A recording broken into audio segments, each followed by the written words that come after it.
दोस्तों इस वीडियो में आपको हम नए प्रोसेस से यूपी स्कॉलरशिप का फॉर्म भरकर दिखाने वाले हैं। अगर आप लोग post matric other than inter का स्कॉलरशिप फॉर्म भरना चाहते हैं तो किस प्रकार से भरेंगे, इस वीडियो के माध्यम से आपको बताएंगे। आप लोग अपने मोबाइल फ़ोन से भी अपना कंप्लीट फॉर्म भर सकते हैं। किस प्रकार से भरना है, इसके लिए आपको ऑफिशियल वेबसाइट पर पहुँचना है scholarship.up.gov.in। इसका लिंक डिस्क्रिप्शन बॉक्स में भी दे दिया गया है, उस पर क्लिक करके आप इस वाले पेज पर आएंगे। अब देखिए, अगर आप रिन्यूअल का फॉर्म भर रहे हैं चाहे फ्रेश का फॉर्म भरें, आपको अब चाहे तो आप रिन्यूअल का फॉर्म भर रहे हैं चाहे फ्रेश का फर्स्ट ईयर का फॉर्म भर रहे हैं तो आपको OTR करना होगा। OTR सबके लिए कंपलसरी कर दिया गया है। यहाँ पर आने के बाद में आपको थोड़ा नीचे दिखेगा OTR पंजीकरण करें, इस पर क्लिक करेंगे। फिर इसके बाद में आपके सामने ऐसा इंटरफेस खुलेगा। अब आपको शो होगा आई हैव रीड का ये बॉक्स, इस पर टिक करना। इसके बाद में प्रोसीड पर क्लिक करना।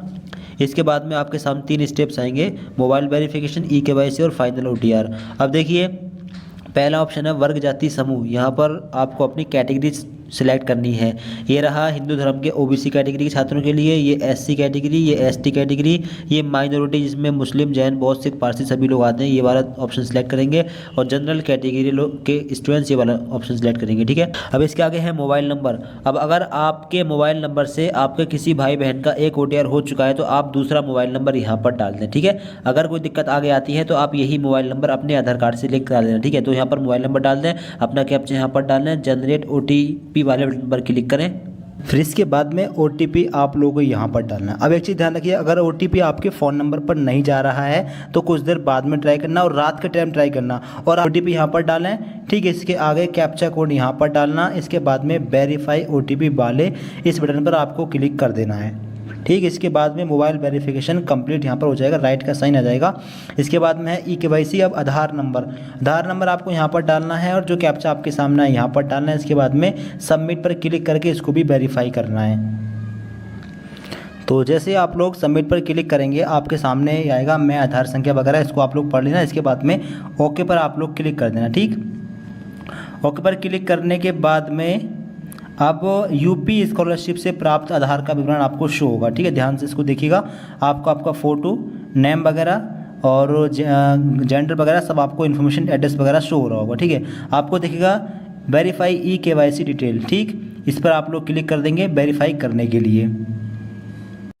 और फिर इसके बाद में आपके आधार नंबर से जो मोबाइल नंबर लिंक है उस मोबाइल नंबर पर एक OTP गया होगा, वो OTP आपको प्लीज़ एंटर में यहाँ पर आपको डालना है। ठीक है, सभी को OTR ये करना है इस तरीके से। ठीक है, जो फर्स्ट टाइम फॉर्म भरेगा। इसके बाद में OTP यहाँ पर डालें। इसके बाद में वेरीफाई OTP वाले इस बटन पर आप लोग क्लिक करके इसको कंप्लीट कर लेंगे। ठीक, इस पर क्लिक करते ही eKYC कंप्लीट हो जाएगी। अब फाइनल OTR आपके सामने है। आप ध्यान से देखिएगा, सबसे पहले आपको अपने फादर का नाम यहाँ पर डालना है, मदर का नाम यहाँ पर डालना है। ठीक, इसके आगे अपनी email ID यहाँ पर डालनी है, जो कैप्चा आपके सामने है यहाँ पर डालना है। इसके बाद में सबमिट पर आप लोगों को क्लिक कर देना है। और फिर इसके बाद में सबमिट पर जैसे आप लोग क्लिक करेंगे तो क्लिक करने के बाद में ये भी कंप्लीट हो जाएगा और आपको एक OTR नंबर मिल जाएगा। जी हाँ, आपको OTR नंबर मिल जाएगा। इसको आप लोग नोट कर लें ध्यान से। ठीक है, इसको आप लोग नोट जरूर कर लेंगे, इसको भूलना नहीं है। ठीक, OTR आपका हो चुका है। अब आपको स्कॉलरशिप का रजिस्ट्रेशन करना है। इसके लिए आपको दिखेगा स्टूडेंट का ये सेक्शन, इस पर क्लिक करेंगे। क्लिक करने के बाद में यहाँ पर आपको शो होगा न्यू रजिस्ट्रेशन वाला ये सेक्शन, इस पर क्लिक करेंगे। और इसके बाद में आपके सामने इस प्रकार से इंटरफेस खुलेगा। 3 ऑप्शन आपको दिख रहे होंगे। पहला सेक्शन ये रहेगा जनरल और SC ST कैटेगरी के स्टूडेंट्स के लिए, ये हिंदू धर्म की OBC कैटेगरी के छात्रों के लिए, और ये रहेगा माइनॉरिटी कैटेगरी के छात्रों के लिए जिसमें मुस्लिम, जैन, बौद्ध, सिख, पारसी सभी लोग आते हैं। और पोस्ट मैट्रिक अदर देन यानी इंटर यानी BA BSc BCom BBA BCA LLB B.Ed सभी के लिए ये ऑप्शन रहेगा। तो अपनी कैटेगरी के हिसाब से आपको ये वाला ऑप्शन लेना है। अगर आप दूसरे स्टेट के रहने वाले हैं और यूपी से पढ़ाई कर रहे हैं तो आप सभी लोग पोस्ट मैट्रिक अदर स्टेट वाले इस ऑप्शन से अपना फॉर्म भरिएगा। ठीक, अपना ऑप्शन सिलेक्ट करें। इसके बाद में जो OTR नंबर आपको मिला है यहाँ पर डालिए, सबमिट वाले बटन पर क्लिक करिए। फिर इसके बाद में आपकी डिटेल आपके सामने ओपन हो जाएगी। अब आपको शो होगा जिला जहाँ छात्र छात्रा अध्ययन है, तो जहाँ पढ़ रहे हैं उस जिले को आपको सिलेक्ट करना है। ठीक है, तो अपना जिला यहाँ पर आप लोग सिलेक्ट कर लेंगे। ठीक, इसके बाद में थोड़ा रिफ्रेश होगा। इसके बाद में अगला ऑप्शन रहेगा शिक्षण संस्थान, इस जिले के अंदर कॉलेज आपका कौन सा है तो अपना कॉलेज यहाँ पर आप लोग सिलेक्ट कर लीजिए। ठीक, और इसके बाद में अगला ऑप्शन रहेगा वर्ग जाति समूह, आप किस कैटेगरी से बिलोंग करते हैं। तो हम भर रहे हैं माइनॉरिटी कैटेगरी का फॉर्म, हमारे सामने अल्पसंख्यक वर्ग का ऑप्शन आ रहा है, हम सिलेक्ट करते हैं। आपके सामने जो भी कैटेगरी का आप फॉर्म भर रहे होंगे वो कैटेगरी आएगी, ठीक है। आपको अपनी कैटेगरी सिलेक्ट कर लेनी है। फिर इसके बाद में अगला ऑप्शन रहेगा धर्म, आपको अपना धर्म सिलेक्ट करना है, ठीक है। हिंदू धर्म का ऑप्शन आपके सामने आ रहा होगा, अगर हिंदू धर्म का फॉर्म भर रहे हैं तो मतलब कैटेगरी के हिसाब से आपके सामने धर्म आ जाएगा, ठीक है। अपना धर्म सिलेक्ट कर लेना। इसके आगे आपको आपका नेम और मोबाइल नंबर डला हुआ मिलेगा, ठीक है। नीचे हाई स्कूल उत्तीर्ण करने का वर्ष, आपने हाई स्कूल किस ईयर में कंप्लीट किया है, हाई स्कूल पासिंग ईयर आपको यहाँ पर डालना है, ठीक। इसके आगे high school board, high school आपने कौन से बोर्ड से किया है। अब अगर आपका बोर्ड आपको नहीं मिल रहा है तो अदर बोर्ड का ऑप्शन है, जैसे कि आपने राजस्थान बोर्ड या एमपी बोर्ड वगैरह से किया है तो आपको अदर बोर्ड वाला ऑप्शन ले लेना है और अपना हाई स्कूल का नंबर यहाँ पर डाल देना, ठीक है। और अगर आपको आपका बोर्ड मिल जाए, मदरसा बोर्ड भी है, यूपी संस्कृत बोर्ड भी है, एएमयू सीबीएसई कई सारे बोर्ड हैं, तो अपना बोर्ड ले लेना और अपना रोल नंबर यहाँ पर डालना है। पासवर्ड कैसे बनाना है, पासवर्ड का पहला लेटर लेंगे कैपिटल, यानी अपने नाम का पहला लेटर कैपिटल ले सकते हैं। इसके बाद के सारे स्मॉल, इसके बाद में @ ले सकते हैं, फिर 1 2 3 ले सकते हैं, ठीक है। या अपनी डेट ऑफ बर्थ का ईयर ले सकते हैं, ठीक है, कोई भी नंबर ले सकते हैं। तो इस प्रकार से पासवर्ड रखिएगा। सेम पासवर्ड आपको कंफर्म पासवर्ड में डालना है, जो कैप्चा आपके सामने यहाँ पर डालिए, ठीक है। इसके बाद में प्रोसीड वाले बटन पर क्लिक करके आपको प्रोसीड कर देना है और इसके बाद में आपका रजिस्ट्रेशन हो जाएगा। आपको एक नया रजिस्ट्रेशन नंबर यहाँ पर मिल जाएगा, इस नंबर को नोट करें, शो हो रहा होगा, इन दोनों नंबरों को नोट कर लेना। इसका प्रिंट निकालना चाहें, प्रिंट पर क्लिक करके इसका प्रिंट आप लोग निकाल सकते हैं। और फिर इसके बाद में आपको होम का बटन दिख रहा होगा, होम पेज पर आप लोग यहाँ से पहुँच जाएँ।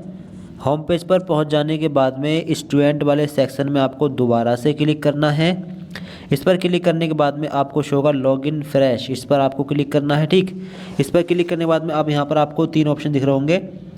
ये रहेगा प्री मैट्रिक 9-10 के लिए, 11-12 के लिए, ये रहेगा आपका BA BSc BCom BBA BCA LLB B.Ed सभी कोर्सेज़ के लिए, ठीक है। तो post matric other than inter वाले ऑप्शन पर आपको क्लिक करना है।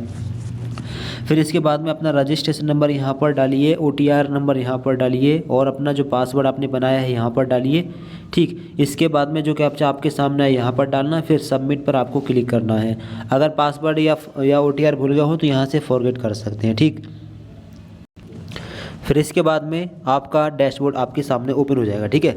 टोटल 7 स्टेप्स हैं, सभी स्टेप्स कंप्लीट करके दिखाएंगे। देखिए आपको पहला स्टेप दिख रहा होगा, मतलब आपको पहला स्टेप राइट दिख रहा होगा, ठीक है, कंप्लीट हो चुका है। अब आपको 3 लाइन का ये साइन दिख रहा होगा, इस पर आपको क्लिक करना है।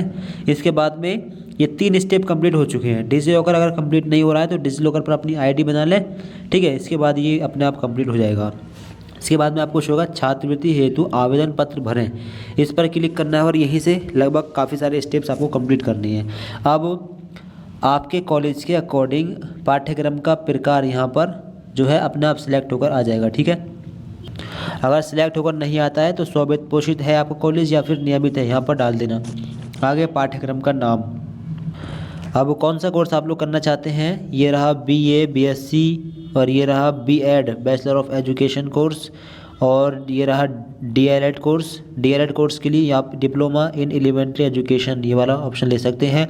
MA MSc का ऑप्शन भी है, तो अपना कोर्स आप लोग यहाँ पर लीजिए। फिर इसके बाद में आपको शो होगा वर्तमान पाठ्यक्रम का ब्रांच, आपके कोर्स की ब्रांच क्या है। तो अगर BA का फॉर्म भरना है तो बैचलर ऑफ आर्ट्स आएगा, B.Ed का भरना है तो बैचलर ऑफ एजुकेशन, BSc का भरना है तो बैचलर ऑफ साइंस आएगा, अपना आप लोग सिलेक्ट कर लेना। और फिर इसके बाद में अगला ऑप्शन है पाठ्यक्रम का वर्ष अवधि।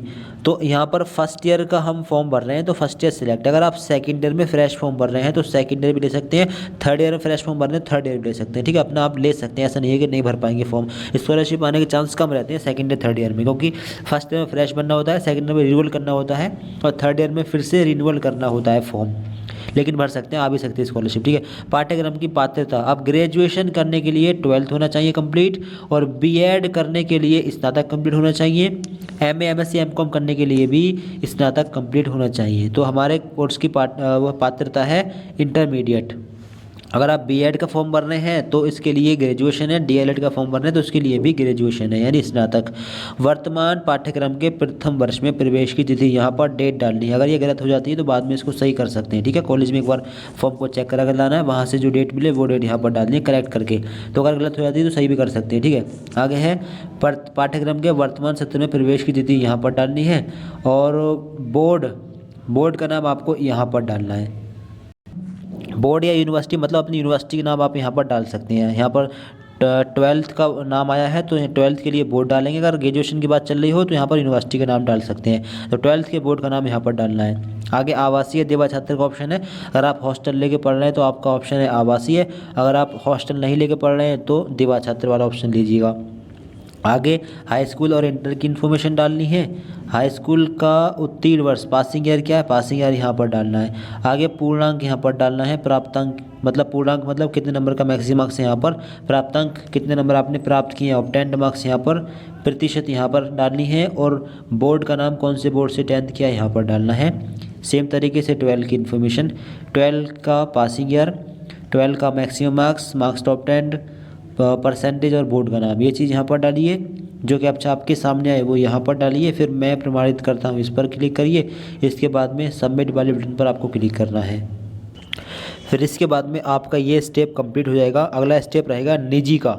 अब निजी में दिव्यांगता प्रकार, यदि आप विकलांग हो तो यहाँ पर कौन सी कैटेगरी में सारे हैं बोल रहे हैं, वरना सिलेक्ट नहीं करना है। नीचे के सारे ऑप्शन ब्लैंक रहेंगे। नीचे अगर आपके पास राशन कार्ड या परिवार आईडी हो तो यहाँ पर उसका नंबर डाल दीजिए, ठीक है, सही रहेगा डाल देंगे तो, वरना छोड़ भी सकते हैं। आगे है कैप्चा, कैप्चा यहाँ पर डालिए। मैं प्रमाणित करता हूँ इस बॉक्स पर टिक करिए। इसके बाद अपडेट पर क्लिक कर देंगे। और फिर इसके बाद में अगला ऑप्शन है शुल्क संबंधित का। अब अनुमोदित वार्षिक नॉन रिफंडेबल अनिवार्य शुल्क, आपके कोर्स की फ़ीस कितनी जा रही है, फ़ीस यहाँ पर आपको डालनी है। अगर ये गलत हो जाती है तो सही भी कर सकते हैं। और एक बार फ़ीस जो है कॉलेज में चेक करा के भी लानी है। कच्चा प्रिंट कॉलेज में चेक करा के लाना है। वहाँ पर फ़ीस वगैरह करेक्शन कराएंगे तो वो चीज़ आपको दोबारा से करेक्शन करके डालनी है, ठीक है। कैप्चा अपने यहाँ पर डालिए। मैं प्रमाणित करता हूँ इस पर टिक करिए। इसके बाद अपडेट पर क्लिक करिए। और फिर इसके बाद में अगला ऑप्शन आएगा अल्पसंख्यक के लिए। अब अगर आप माइनॉरिटी कैटेगरी से बिलोंग करते हैं तभी आपके सामने ये ऑप्शन आएगा, वरना आपका फॉर्म मतलब आपके सारे स्टेप ही कंप्लीट हो जाएंगे। अब यहाँ पर क्या क्या भरना है, अगर आपने किसी दूसरी छात्रवृत्ति योजना के लिए आवेदन किया हो तो यहाँ पर यस कर सकते हैं, वरना नो पर लगे रहने देना है। नीचे के सारे ऑप्शन ब्लैंक हो जाएंगे, ठीक है, कुछ आपको डालने की ज़रूरत नहीं है। अगर आपके माता पिता जीवित नहीं हो तो यहाँ पर मृत का ऑप्शन ले सकते हैं। फिर उनकी डिटेल देनी पड़ेगी, मृत्यु की तिथि, मृत्यु प्रमाण पत्र और जारी करने की डेट वगैरह। अदरवाइज़ यहाँ पर जीवित का ऑप्शन सेलेक्ट रहेगा। नीचे है कैप्चा, अपना कैप्चा यहाँ पर डालकर और इसके बाद में इस बॉक्स पर टिक करके अपडेट पर क्लिक कर देंगे। और फिर इसके बाद में आपके ये सारे स्टेप कंप्लीट हो जाएंगे। आपको शो होगा आपके आवेदन पत्र की प्रविष्टियाँ सफलतापूर्वक भरी गई हैं, ठीक है। अब आपको होम वाले इस बटन पर क्लिक करना है, ठीक, और होम पेज पर आपको दोबारा से पहुंच जाना है। आपके ये कई सारे स्टेप्स कंप्लीट हो जाएंगे। अब आपको इनकम और कास्ट का ऑथेंटिकेशन करना है, स्टेप और आपको कंप्लीट करना है। कैसे करेंगे, दोबारा से 3 लाइन के इस साइन पर क्लिक करेंगे। इसके बाद में आपको शो होगा आय एवं जाति प्रमाणीकरण हेतु। अभी आपको करेक्शन संशोधित पर क्लिक नहीं करना है, ठीक है, आपको क्लिक करना है सीधे आय एवं जाति प्रमाणीकरण हेतु, इस पर क्लिक करिएगा। फिर इसके बाद में आपके फॉर्म की डिटेल आपके सामने ओपन होगी। अब आपको क्या करना है कि आपको अपने आय प्रमाण पत्र का नंबर, आवेदन फॉर्म संख्या आपको यहाँ पर डालनी है, ठीक। अब स्टूडेंट्स पूछते हैं कि आय इनकम सर्टिफिकेट किसका लगेगा, तो आपके फादर का लगेगा। अगर फादर नहीं है तो मदर का भी लग सकता है, मदर का बना हुआ है तो। अगर मदर का बना हुआ नहीं है तो अपना बनवा सकते हैं, अपना भी लगा सकते हैं। यहाँ पर डालें रजिस्ट्रेशन फॉर्म संख्या और यहाँ पर डालें सर्टिफिकेट नंबर, प्रमाण पत्र क्रमांक, ये दोनों नंबर सर्टिफिकेट पर होंगे, देखकर यहाँ पर डाल दें। 8 से 10 दिन में आपका ये बन जाता है, बनवा लीजिए। कैप्चा आपने यहाँ पर डालकर सबमिट पर क्लिक करिएगा। इसके बाद में आपके इनकम सर्टिफिकेट डिटेल आपको यहाँ पर शो हो जाएगी, ठीक है, इसको चेक कर लें। इसके बाद में वेरीफाई इनकम डिटेल वाले बटन पर आपको क्लिक करना है और इसको वेरीफाई कर देना है। और इसके बाद में सीधे आप लोग होम पेज पर पहुंच जाएंगे। आपका ये स्टेप कंप्लीट हो जाएगा। अब कुछ स्टूडेंट्स के सामने जाति प्रमाण पत्र वेरीफाई करने का ऑप्शन भी आएगा, हो सकता है SC ST के स्टूडेंट्स के सामने आ रहा हो, तो आपको इसी प्रकार से अपना कास्ट सर्टिफिकेट जाति प्रमाण पत्र भी वेरीफाई कर देना है, ठीक है। इसके बाद आप दोबारा से होम पेज पर आ जाएंगे, ठीक, अपने आप यहाँ पर आ जाएंगे। इसके बाद में अब आपको 3 लाइन के साइन पर फिर से क्लिक करना है। इस पर क्लिक करने के बाद में अब आपको इसका जो है कच्चा प्रिंट निकालना है। तो आप लोगों को यहाँ पर दिख रहा होगा जांच हेतु आवेदन प्रिंट करें, इस पर क्लिक करेंगे तो प्रिंट आपके सामने आ जाएगा। इसके बाद में प्रिंट आपके सामने आ जाएगा। अब इस प्रिंट को आप चेक कर पाएंगे। छाप तारीख आज की डेट है 9/11/2025, 9 नवंबर आज की डेट है। यहाँ पर लिखा हुआ ये प्रिंट शिक्षा संस्था में जमा करने हेतु मान्य नहीं है। तो ये प्रिंट कॉलेज में जमा नहीं करना है, केवल चेक करा के लाना है कॉलेज में ही। यहाँ पर जो भी मिस्टेक्स हो, जो भी करेक्शन कॉलेज से कराया जाए वो करेक्शन करिए। इसके बाद में इसको सेव करिए। अब इसका प्रिंट कैसे निकालना है, तो प्रिंट दिस पेज ये आपको दिख रहा होगा, इस पर क्लिक करिएगा। इसके बाद में PDF सेव करने के लिए आएगी, PDF पर क्लिक करके प्रिंट को इसको फॉर्म में सेव कर लेंगे, ठीक है। इसके बाद में आपको बैक पर क्लिक करके दोबारा से होम पेज पर पहुंच जाना है। अगर एरर आ जाए तो दोबारा से फॉर्म को लॉगिन कर लेना। इसके बाद में होम पेज पर आप लोग आ जाएंगे। अब आपको 3 लाइन के इस साइन पर क्लिक करना है। इस पर क्लिक करने के बाद में आपको दिखेगा आवेदन पत्र को संशोधित करें। आप चेक करा लाए फॉर्म को, चेक करने के बाद में करेक्शन कैसे करना है। आवेदन पत्र को संशोधित करें, इस पर आपको क्लिक करना है। इस पर क्लिक करेंगे तो आपका जो आपके सामने स्टेप्स खुलेंगे। अब पहला स्टेप कंप्लीट है, ठीक है, ये कंप्लीट हो चुका है। अगला स्टेप है शैक्षणिक, इस पर आपको क्लिक करना है और फिर इस स्टेप पे आप लोग पहुंच जाएंगे। अब इस वाले स्टेप में जो भी मिस्टेक हो इसको सही कर लेना। अब यहाँ पर अगर कोई मिस्टेक है तो इसको सही कर लें, ठीक है। नीचे आएंगे, एक ऑप्शन बड़ा हुआ आपको शो होगा, क्या प्रवेश लेटरल एंट्री के आधार पर हुआ है। तो अगर आपका एडमिशन लेटरल एंट्री पर हुआ, जैसे 12 के बाद पॉलिटेक्निक करने पर डायरेक्ट सेकेंड ईयर में एडमिशन हो जाता है, तो अगर लेटरल एंट्री पर आपके कोर्स में एडमिशन हुआ हो तो यस करना, वरना नो टिक है। नीचे अगर डेट वगैरह चेंज करनी हो, वर्तमान सेशन की डेट अगर चेंज करनी हो चेंज कर सकते हैं। नीचे बोर्ड वगैरह है, ठीक है। नीचे है क्या व्यावसायिक पाठ्यक्रम में प्रवेश कक्षा 12 के अंकों के आधार पर हुआ है। अगर अंकों के आधार पर या मेरिट पर हुआ एडमिशन तो यहाँ पर यस सिलेक्ट है, ठीक है। नो भी कर सकते हैं, नहीं हुआ हो तो, हुआ है तो यस कर दें, ठीक है। नीचे पाठ्यक्रम की पात्रता है और नीचे अगर आपका एडमिशन जीकअप वगैरह से हुआ हो तो यहाँ पर यस कर सकते हैं, मतलब नो रहने दें।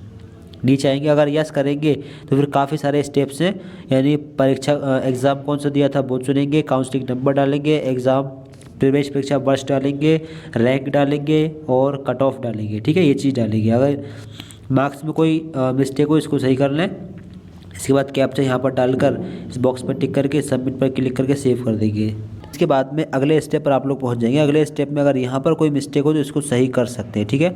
ये आधार कार्ड वाला एड्रेस है, डायरेक्ट आधार कार्ड से उठा लिया गया। अगर इसमें मिस्टेक हो सही कर सकते हैं, वरना अगर मिस्टेक है तो फिर आधार कार्ड पर सही कराएं, वही एड्रेस यहाँ पर शो होगा।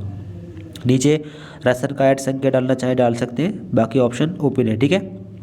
नीचे अपना कैप्चा फिल करके बॉक्स पर टिक करके अपडेट पर क्लिक करके अपडेट कर देंगे। इसके बाद में अगला स्टेप आपके सामने ओपन होगा। अगला स्टेप अगर फीस में चेंजेस करना हो तो यहाँ पर फीस में चेंजेस करें, ठीक है। जो भी फीस में करेक्शन करना हो कर लें। इसके बाद में कैप्चा कोड यहाँ पर डालकर बॉक्स पर टिक करके अपडेट पर क्लिक करके सेव कर देंगे। इसके बाद में ये वाला ऑप्शन है, अगर यहाँ पर कोई करेक्शन करना हो कर लें। इसके बाद में आप लोग बॉक्स पर टिक करके अपडेट पर क्लिक करके इसको भी सेव कर देंगे। अब इसके बाद में आपको ऑप्शन दिखेगा जांच के उपरांत आवेदन पत्र सबमिट करें, संस्था में जमा करने हेतु आवेदन पत्र 3 दिन बाद अवश्य प्रिंट करें। जैसे ही आप लोग इस पर क्लिक करेंगे तो क्लिक करने के बाद में आपको एक इंस्ट्रक्शन होगा। यहाँ पर देखिए, are you sure to submit form for preliminary scrutiny, please make sure after submission yes will not able to edit application. अगर आप ओके पर क्लिक कर देंगे तो यहाँ पर कोई भी करेक्शन नहीं हो पाएगा। फिर इसके बाद में आपको शो होगा आवेदन पत्र को संशोधित करें, यहाँ पर आप करेक्शन नहीं हो पाएगा, ठीक है। आपका फॉर्म फाइनल लॉक हो चुका है। 3 दिन बाद आप लोग इसका प्रिंट निकाल सकते हैं, फाइनल प्रिंट, ठीक है। कंप्लीट शो हो रहे होंगे। 7वां स्टेप कंप्लीट कब होगा, जब आप लोग यहाँ पर received hard copy eight institute level, ये वाला ऑप्शन ग्रीन टिक होते ही 7वां स्टेप कंप्लीट हो जाएगा। अब आप लोगों को यहाँ पर शो हो रहा होगा 3 लाइन का ये साइन, इस पर क्लिक करें। इसके बाद में सबसे नीचे आपको शो होगा संस्था में जमा करने हेतु आवेदन प्रिंट करें, ठीक। ये ऑप्शन आपको यहाँ पर दिख रहा होगा, इस पर क्लिक करेंगे। इसके बाद में आपको शो होगा आवेदन पत्र में भरी सारी प्रविष्टियाँ जांच ली गई हैं, ओके पर आप लोग क्लिक करेंगे। ओके पर क्लिक करने के बाद में आपके फॉर्म का जो प्रिंट होगा वो आपके सामने ओपन होकर आ जाएगा। तो ये आपका फाइनल प्रिंट हो जाएगा, ठीक है। इस तरीके से आपको भी शो हो जाएगा, ठीक है। तो आप लोग इसका फाइनल प्रिंट निकाल लेंगे। फाइनल प्रिंट निकालने के लिए आपको ऊपर दिख रहा होगा प्रिंट दिस पेज, इस पर आप लोग क्लिक करेंगे। क्लिक करने के बाद में आप लोग इसकी PDF को अपने फ़ोन में भी सेव कर सकते हैं। इसके 3 पेज और बाद में किसी भी कैफ़े वगैरह से इसको प्रिंट कर सकते हैं। ठीक है, अगर आपके पास प्रिंटर है तो डायरेक्टली यहाँ से प्रिंट कर सकते हैं। ठीक है, तो आप लोग पहले फ़ोन में PDF को सेव कर लें, बाद में किसी भी कैफ़े वगैरह से प्रिंट निकाल लें अगर मोबाइल फ़ोन से भर रहे हैं तो फिर इसके बाद में आपके स्कॉलरशिप फॉर्म की PDF आपके मोबाइल फ़ोन में सेव हो जाएगी। ठीक है, इस तरीके से आप इसको किसी भी ऐप में ओपन करके चेक कर सकते हैं। ठीक है, ये PDF रही। आप इसका प्रिंट अगर निकलवाना चाहें तो किसी भी साइबर कैफ़े से जाकर अपना इसका प्रिंट निकलवा लें। ठीक है, प्रिंट निकलवाने के बाद में इसको सभी डॉक्यूमेंट के साथ में कॉलेज में सबमिट कर देना है। ठीक है, तो इस प्रकार से फाइनल प्रिंट अपने मोबाइल फ़ोन में डाउनलोड कर सकते हैं। सभी फ्रेंड्स को वीडियो शेयर कर दें और चैनल सब्सक्राइब कर लें। इसी प्रकार की इन्फॉर्मेटिव वीडियोज़ के लिए कुछ जानना हो कमेंट करके आप लोग पूछ सकते हैं। Thanks for watching this video.